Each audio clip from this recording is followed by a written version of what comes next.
तो केंद्रीय गृह प्रधान अमित शाह कलकत्ता में प्रेस कॉन्फ्रेंस કરી રહ્યા છે। सीधा जाइए। सभी सुरक्षाकर्मी और सभी तंत्र को हृदयपूर्वक अभिनंदन देना चाहता हूं। हमारे पास जो फीडबैक है उसमें बंगाल की जनता ने अपना भविष्य पहले चरण में ही तय कर लिया।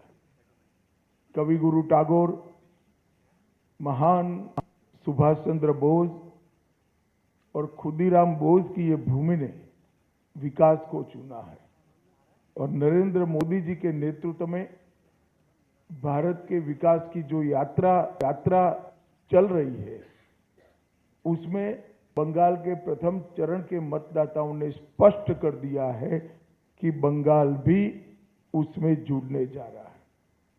16 जिलों की 52 सीटों पर 92.98% मत ये निश्चित रूप से बताता है कि दीदी जाने वाली है और भाजपा आने वाली है। भय जाने वाला है और भरोसा आने वाला है। हमने कल देर रात तक हमारे सभी विधानसभा के कार्यकर्ताओं के साथ भारतीय जनता पार्टी बंगाल की टीम ने एक असेसमेंट करा है जो पोलिंग हुई है इसका, और मैं स्पष्ट रूप से आपको बताना चाहता हूं 152 सीटों में से 110 से ज्यादा सीटें भारतीय जनता पार्टी जीतने जा रही है। इसका मतलब है कि दूसरे चुनाव चरण को मिलाकर हम प्रचंड बहुमत के साथ बंगाल में शुद्ध रूप से भारतीय जनता पार्टी की सरकार बनाने वाले हैं। मित्रों, मैं थोड़े आंकड़े भी देना चाहता हूं। 16 के चुनाव में 1278 लोग घायल हुए थे, ये 1681, 23 के पंचायत में 664 और 24 के आम चुनाव में 761। उसकी तुलना में 30 से कम लोग कल घायल हुए। ये बताता है कि बाय एंड लार्ज चुनाव शांतिपूर्ण तरीके से हुआ है और मृत्यु का आंकड़ा एक भी नहीं है। और ये जो चुनाव बढ़ा है, मतदान बढ़ा है, वो भारतीय जनता पार्टी की सरकार बनाने का, परिवर्तन का मतदान।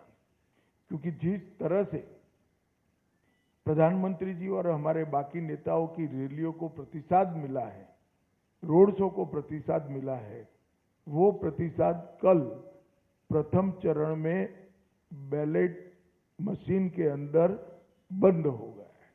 एक बहुत बड़ी आशंका यहां व्यक्त की जाती थी कि जन समर्थन तो है मगर पोलिंग स्टेशन पर पहुंचेगा क्या, वो आशंका है आज समाप्त हो गई है। और मुझे दूसरे चरण में और उत्साह के साथ मतदान होगा। अब दूसरे चरण की भी मतदाताओं की जिम्मेदारी है कि यही परिवर्तन के दौर को वो आगे बढ़ाए।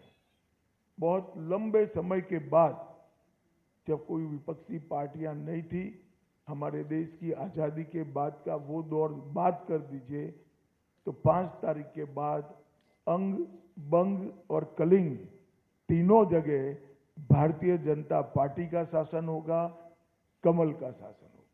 और मैं मानता हूं ये निशानी हमारे पूर्वी भारत के लिए शुभांकर है। नरेंद्र मोदी जी ने 2014 में कहा था कि भारत की दोनों भुजाओं का, भारत माता की दोनों भुजाओं का सम विकास होना चाहिए। पश्चिम के क्षेत्रों में विकास काफी अच्छा हुआ है, कोई न कोई कारण से पूर्व के क्षेत्र पिछड़े हुए हैं। पूरा नॉर्थ ईस्ट, बंगाल, बिहार, उड़ीसा, पूरा भारतीय जनता पार्टी का शासन आने के बाद ये जो शुरुआत मोदी जी ने करी है पूर्व के विकास की, पूर्वोदय की, इसकी भी गति तीव्रता के साथ बढ़ेगी। मित्रों, एक बंगाल की मुख्यमंत्री जी अफवाह फैला रही हैं कि बंगाल में अगर भाजपा का शासन आया तो बाहरी लोग शासन करेंगे। मैं दीदी को बताना चाहता हूं, दीदी बंगाल का अगला मुख्यमंत्री बंगाल में ही रहने वाला, बंगाली मीडियम में पढ़ा लिखा और बंगाली बोलने वाला होगा। इतना ही है कि आपका भतीजा नहीं होगा, वो भारतीय जनता पार्टी का कार्यकर्ता होगा। अगली सरकार बंगाल के ही भारतीय जनता पार्टी के कार्यकर्ता ने बनानी है। भाइयों बहनों, भारतीय जनता पार्टी की सरकार बंगाल में बनने के बहुत बड़े मायने। हमारी सबसे पहली प्रायोरिटी होगी कि बंगाल की महिलाओं को हम सुरक्षा प्रदान करें, उनको भय से मुक्त करें। जिस राज्य की मुख्यमंत्री ये कहती हो कि 7 बजे के बाद महिलाओं को घर से निकलने की जरूरत क्या है, मैं मानता हूं उनको शासन करने का कोई अधिकार नहीं। मैं आज बंगाल की माताओं बहनों को आश्वस्त करना चाहता हूं कि 5 तारीख को भारतीय पार्टी की सरकार बनने के बाद रात को 1 बजे भी छोटी सी बच्ची किशोरी स्कूटी लेकर निकलेगी, कोई गुंडा उसके सामने आंख उठाकर नहीं देख पाएगा। और ये प्रतीकात्मक रूप से हमने आरजी कर की पीड़िता की माताजी को और संदेश खाली की पीड़िता को भी हमने प्रत्याशी बनाया। जो बंगाल के टीएमसी के गुंडों की विक्टिम थी, वो असेंबली में बैठकर एक गुंडों के खिलाफ कठोर प्रशासन के नियम बनाने का काम करेगी। मुझे लगता है बहुत बड़ा परिवर्तन आने वाले दिनों में होने वाला है।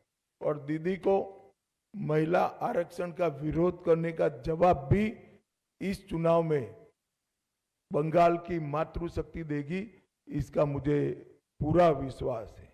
मित्रों, आज मैं बाकी सारे जो क्षेत्र बचे हैं उन लोगों को भी कहना चाहता हूं कि भारतीय जनता पार्टी की सरकार बनने के बाद व्यापारियों से कोई भतीजा टैक्स, भाईपो टैक्स नहीं लिया जाएगा। सिंडिकेट को हम समाप्त कर देंगे। जो प्रशासन का राजनीतिकरण हुआ है और राजनीति का क्रिमिनलाइजेशन हुआ है, वो एक प्रकार से नासूर बना हुआ है। उसको भी हम बंगाल की जनता को ये नासूर से मुक्त कराएंगे।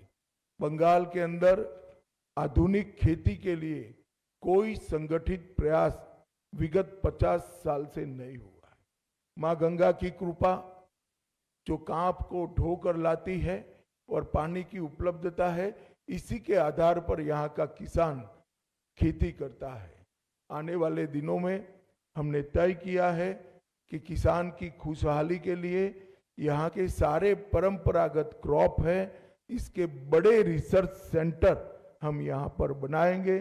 चाहे आलू हो, चाहे धान हो, चाहे बंगाल की मालदा की मसूर आम हो, पान हो, इस सभी के लिए इसकी खेती को वैज्ञानिक तरीके से हम आगे बढ़ाएंगे।